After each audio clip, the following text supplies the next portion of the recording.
Well, when I released the track list for the album the other day, he released a picture with all his Grammys. All right, so boom. Ether fucks the whole shit. Jay's a bastard. All right. He wants to be number one. All right. So he gonna pick a fight or whatever because he wants everyone to know, nigga, you not me. The greatest lines that Nas said in that song is, Rockefeller dies of AIDS. That was the end of his chapter. And that's the y'all name your company after? Oh, I get it. I rock hoes, y'all rock fellas. I was like, ooh. For almost 20 years, Nas stayed quiet. No big interviews, no deep breakdowns, no public digging into old drama. He kept it low and moved like nothing ever happened. But near the end of 2025, that quiet wall started to crack. The hip-hop legend finally started speaking more openly about the tension that never fully disappeared between him and Jay-Z, the same man who once stood as his biggest rival in one of the most talked about rap battles ever. What he shared made one thing clear: some beef never really dies, it just changes shape over time. The Nas and Jay-Z situation didn't start with loud diss tracks or public shots, it actually started with silence, a missed studio link-up that slowly turned into one of the most serious rivalries hip-hop has ever seen. Back in 1996, the power structure in New York rap was already locked in place. Nas was sitting at the top of the food chain. Illmatic already stamped him as a legend. Everyone who was in hip-hop was familiar with like your beef with Jay-Z, right? Mm-hmm. What it was. Yeah. And then I loved how in here you talk about that beef, what it was, how it disappeared, but how you'll still text him saying, you know this isn't over, right? Who do you think won that battle? Nas or Jay-Z? Come on, bruh. Two titans going at it in their prime. Nas, man. It was Nas. He spanked Hov. I'm sorry, he spanked him. He spanked him bad, too. And to this day, someone could say, you got ethered. It's a coin phrase now. And it was about to push him even higher into superstar territory. Every rapper wanted his respect. Every record label wanted his name attached to their projects. At the same time, Jay-Z was still grinding to prove he belonged. He had the talent, the hunger, and the confidence. But Reasonable Doubt was his first real shot to show the world he was built for greatness. He needed respect from the streets, and having Nas on that album would have been major. So the invite got sent out. Jay-Z and his Rockefeller circle asked Nas to pull up to the studio and drop a verse on a track called Bring It On. People who were around said Nas agreed. The studio time came, Jay showed up ready. The beat was knocking, everything was set. Nas never came. Time kept moving. Nas never showed up. On the outside, it looked like just another missed studio session. That happens all the time in music. But in 90s, New York hip-hop not showing up could say more than words ever could. To the Rockefeller circle, this did not feel random. This felt personal. To them, it looked like Nas was sending a quiet signal that Jay-Z was not on his level yet. That silent moment planted the first real tension between them. No verse, no collaboration, no waiting around. Jay-Z switched gears fast. Instead of chasing Nas, he got to work. Along with producer Ski Beats, he flipped a vocal line from Nas, pulling it from the Pete Rock remix of The World Is Yours. That small piece of Nas's voice became the foundation of Dead Presidents 2, one of the deepest and most emotional tracks on Reasonable Doubt. And here is where it gets wild. The same song that helped build Jay-Z's reputation was partly built from Nas's own words. Name the song and the line that set the Nas and Jay-Z beef off. So this is a two-part answer because it could get tricky. Right. Because Bleak thought Nas dissed him on Nostradamus. If you want a ball till you fall, I can help you with that. You want beef, I can let a slug nut in your hat. And Bleak thought because he mentioned the hat, that he was talking about him because Bleak had a knack for wearing his hat a certain way. Bleak's response was, your lifestyle's written. And those are the type of people you don't want to get mad as like the cool one. You don't want to get the cool dude mad because then it's going to come through like that sword is going to come through like, yo, dogs, I was just chilling. You ain't have to do that type shit. That's just what happened. Who you supposed to be? Play your position. And then Nas responds with, no, you didn't. Want to know whose life was written, the life I'm living, the ice to win, and the kites I'm sending to life is bidden. Your man, lieutenant, your boss get found. And that's when Ho was like, yeah, I got it. Nas definitely was the victim. Right. I can't even argue with he that. won. What? Huh? No, Takeover was fire. But Ether was something we never seen before. I'm a Jay-Z, I hate to say fan, but you know what? I am a fan. Perform Ether for the first time. I was on the side of the stage, mad. I'm like, damn. Behind the scenes, something even more interesting was happening. When the sample got officially cleared, Nas ended up owning a share of the publishing. That meant every time Dead Presidents 2 made money, Nas was quietly getting paid too. Imagine that, earning from the same song tied to your biggest rival. For years, neither of them really spoke on it in public, but that connection stayed there in the background, linking them whether they liked it or not. After Reasonable Doubt dropped, the tension did not blow up right away. It moved in silence, no direct attacks yet, just slick coded lyrics and subtle lines, while fans started playing detective, trying to catch every hidden message. The first real clue that made fans start playing detective came from Nas himself. It was on the opening track of It Was Written when he said, "Lex with TV sets the minimum." On the surface, it sounded like a simple flex, just another rap line, but when you look closer, the meaning hit different. Jay-Z had filled Reasonable Doubt with Lexus talk. He mentioned them in his lyrics, showed them in visuals, and made that luxury image part of his brand. So when Nas casually dropped that line, people started reading between the lines. It felt like a slick little jab, like he was saying what Jay-Z was bragging about was just regular stuff in his world. No names got mentioned. So the Takeover drops. Yes. Nas is done when that record drops. Nas is done. In the public eye, Right. Nas is He's done. down, yeah. I'm like, I listened to the record. I'm like, you can't come back. I mean, Jay's momentum was so crazy. Nas took his time, bro. He sat back. People didn't think he was coming He with didn't nothing. even actually come with the automatic response that we thought he was going to run in the studio that night. It was weeks before Nas dropped Ether. I would go in and Nas, he's, because I'm just, yo, come on, we gotta get him, we gotta get busy, it gotta be hard, it gotta be ill. He was like, yo, just chill, watch, I got this, watch. But in New York, everybody was already connecting the dots. That was the moment fans realized something was quietly heating up. No shouting, no headlines yet, just tension building under the surface. Then everything changed in 1997 when tragedy hit the city hard. The notorious B.I.G. was killed, and hip-hop in New York lost one of its biggest voices overnight. The whole scene felt the loss. With Biggie gone, there was suddenly an open spot at the top. Somebody was going to step up. Both Nas and Jay-Z felt they had a real claim to that position. Jay-Z made his move clear on Where I'm From, putting his name right next to Biggie and Nas, saying all three were the best. Some people heard respect in that line. Others felt like it was a calculated move to place himself in that elite circle. Then he pushed even harder with "The City Is Mine."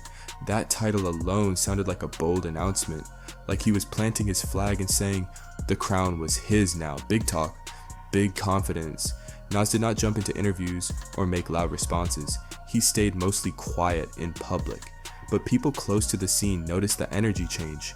From his point of view, he had the history, the respect, and the lyrical status already locked in. Seeing Jay-Z step forward so boldly did not seem to sit right with him at all. The competition was getting real serious, so at this point, the rivalry was not just personal anymore. This was about status, respect, and who would control the legacy of New York hip-hop.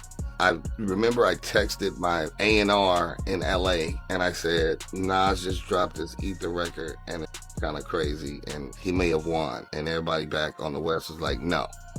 I was like, nah, dude. I'm telling you, I'm like in the streets of New York right now. Nas might have won. They played Ether in the club and Jay was heated. And I remember that. I just remember he sent Dame like, yo, tell that nigga to turn that off. But the club was going up, and that's when I knew it was over. And the DJ was not, he was like that. And he played that and the club went up. And that's when I knew Nas won. As the late 90s kept moving, the tension started spreading into the people around them too. Jay-Z's protege, Memphis Bleek, became one of the first to step into that pressure zone. His music started carrying the same confidence and boss energy as his mentor. Sometimes it even felt like he was throwing subtle challenges without saying names. When Bleek dropped songs that fans felt had a similar sound or vibe to Nas, people started talking. Some listeners saw it as a message sent without Jay-Z having to say anything himself, a proxy move. Nas played it smart too. He did not rush into a loud back and forth. Instead, he stayed patient and let the tension grow slowly. The mixtape scene started going crazy with talk. Rumors everywhere. Every lyric got picked apart. Every interview got analyzed like evidence. Fans were watching two giants move carefully, like a chess match where nobody wanted to make the first obvious mistake. By 2001, everything had changed. The quiet shots were over. The tension was out in the open now. New York could feel something big was about to happen. The streets, the radio, the fans, everybody was waiting for someone to finally say a name out loud. That moment finally came during the summer at Hot 97 Summer Jam. This was not just a concert, this was like a public showdown. Jay-Z came in as the headliner, controlling the whole energy of the night. Then halfway through his set, the mood suddenly shifted. While going at Mobb Deep, the massive screens lit up with an old photo of Prodigy as a kid wearing a dance outfit from his grandmother's dance school. The crowd went wild. Some people thought it was funny, others thought it crossed the line. It was brutal, it was embarrassing, and Jay-Z still was not finished. While Queensbridge was still reacting to everything happening, Jay-Z took it even further. Right there in the moment, he looked straight out and said the line everybody remembers. Ask Nas, he don't want it with Hav. That was it. No hidden meaning. No slick wordplay. He said Nas' name loud and clear in front of thousands of people. When Jay came at him, he was dealing with his mother dying. Damn. So I think that kind of helped it fuel that monumental record. Right. Ether was watered down. How it came out, it was watered down. Right. I was there when Switch did the original Ether. Was it the same lyrics or no? Little variations. You know, I'm sure you heard of, you know what I'm saying, the Dame Dash plane crash and all that, the shit with the rhymes and shit. No, It's like, actually. sorry, Aaliyah, I'm sorry it was you in the plane crash. It should have been Jay and Dame Dash. Oh. Nas is a thinker, man. He's a thinker. Like, he's a crucial thinker, and he thought it out and he got it right. In hip-hop terms, that was a straight challenge, a public call-out that nobody could ignore. Nas was no longer just observing from the sidelines. Now his name was directly in the spotlight. He had been called out in front of his own city. The pressure was on. A few months later, Jay-Z pushed even harder. When the Blueprint dropped, it came with a track that did not feel like a typical diss record. It felt more calculated than that. Takeover sounded less emotional and more strategic. His delivery sounded calm, focused, almost surgical over that powerful beat. Jay-Z aimed right at Nas's career. He questioned his consistency, his relevance in the current scene, and even how he handled his business moves. He painted a picture of Nas as someone still standing on the success of Illmatic, while the rap game kept evolving around him. To industry insiders, it sounded brutal. Some executives quietly agreed. Radio stations leaned heavy toward Jay-Z at that moment.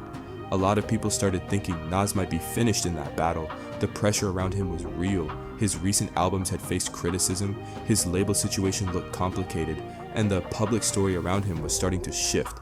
Takeover did not just challenge him, it almost felt like it was trying to write him out of the conversation. Completely. For weeks, Nas stayed quiet. No response, no interviews, nothing. And that silence only made Jay-Z's record hit even harder. Queensbridge was still buzzing from the drama, and Jay-Z decided to turn the heat up even more. Right in that charged moment, he faced the crowd and dropped the line people still talk about. Ask Nas, he don't want it with Hav. Ed, do you remember the song opened up so hard? Yeah, it did. Like Jay-Z, that was ill. You nigga, you been on my. Oh, like, it felt like the beat named itself, because when you hear that beat, it feel like it should be named Ether. Like that beat felt dangerous. Yeah, man. From I the love second Jay. it dropped. Jay know I love him. And I'm sorry, Jay, if you ever see this, bro. I love you, man. I ain't gonna... No double meaning, no hidden shots, just a direct name drop in front of a massive crowd. In rap culture, that was not just talk. That was a public challenge stamped in bold letters.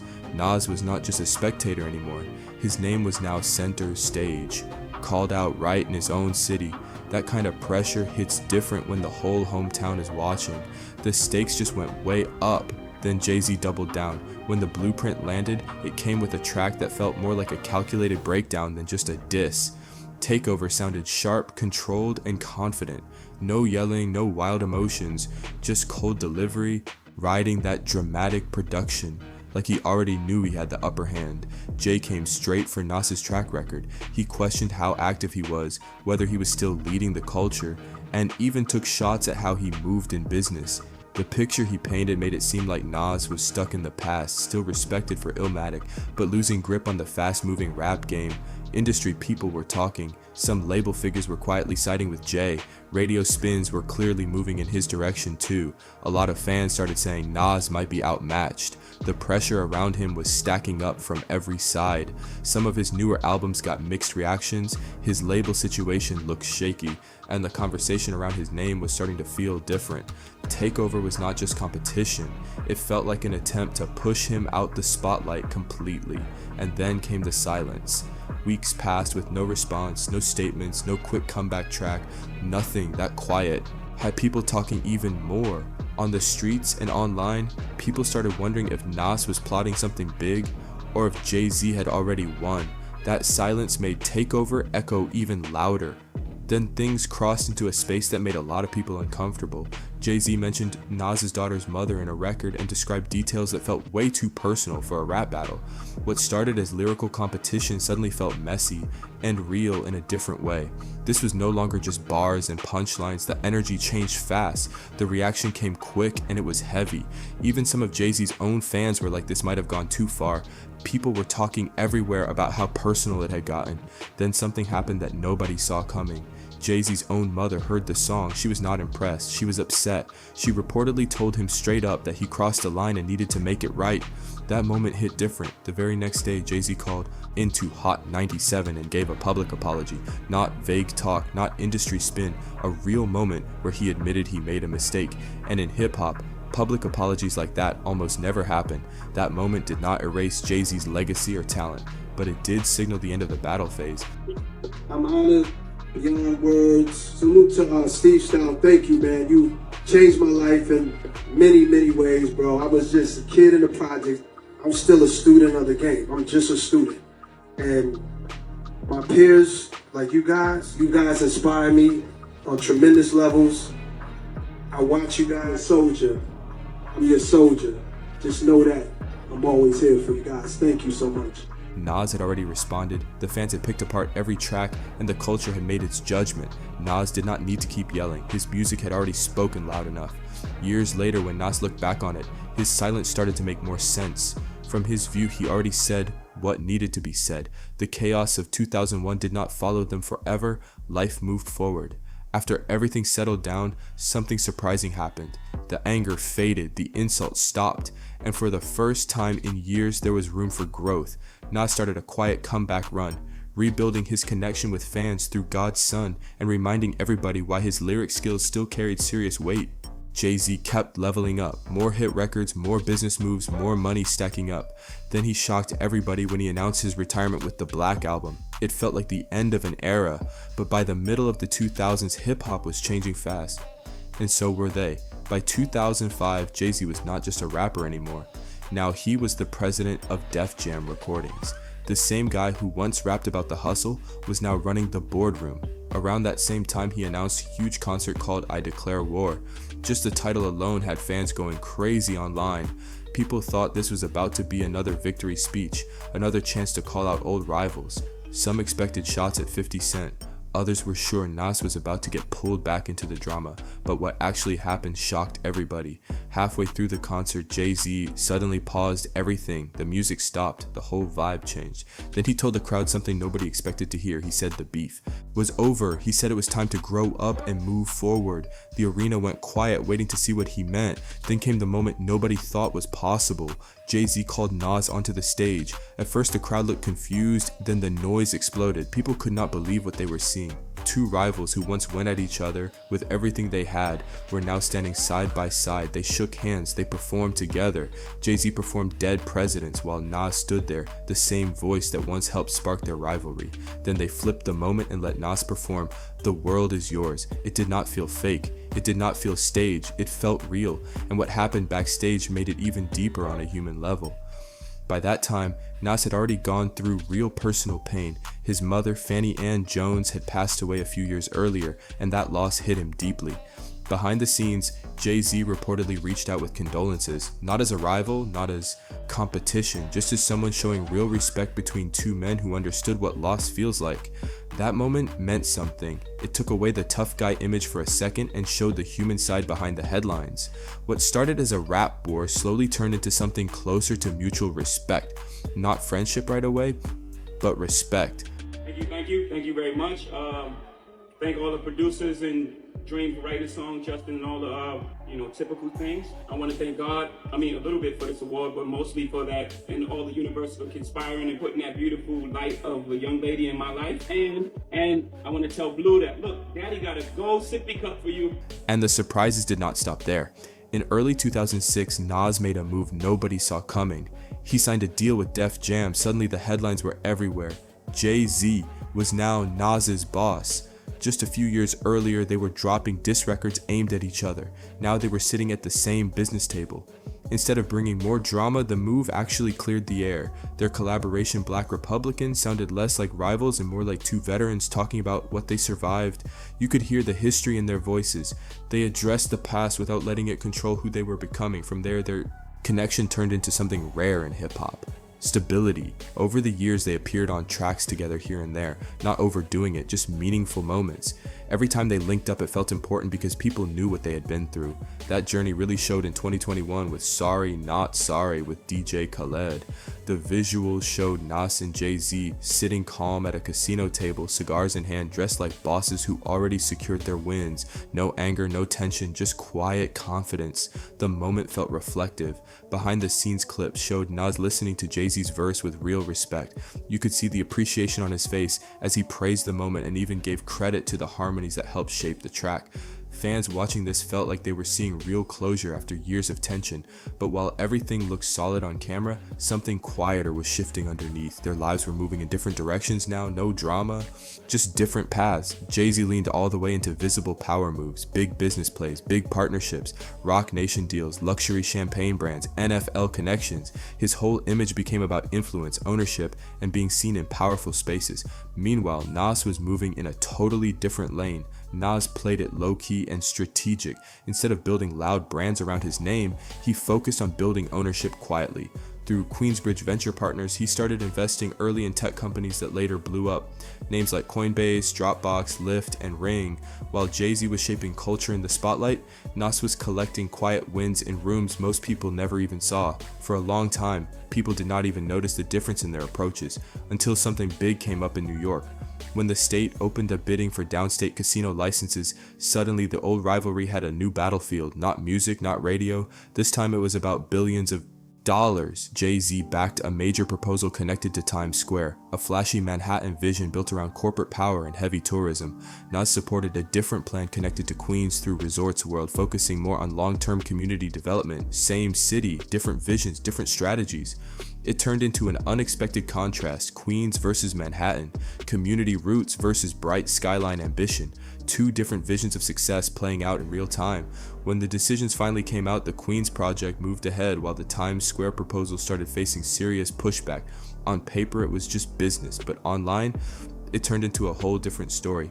Memes started flying everywhere. Fans started joking that Nas had delivered Ether all over again, just this time in a business meeting instead of a recording booth. The irony was wild. The same artist some people once questioned about business moves had now quietly landed on the winning side of one of New York's biggest entertainment opportunities.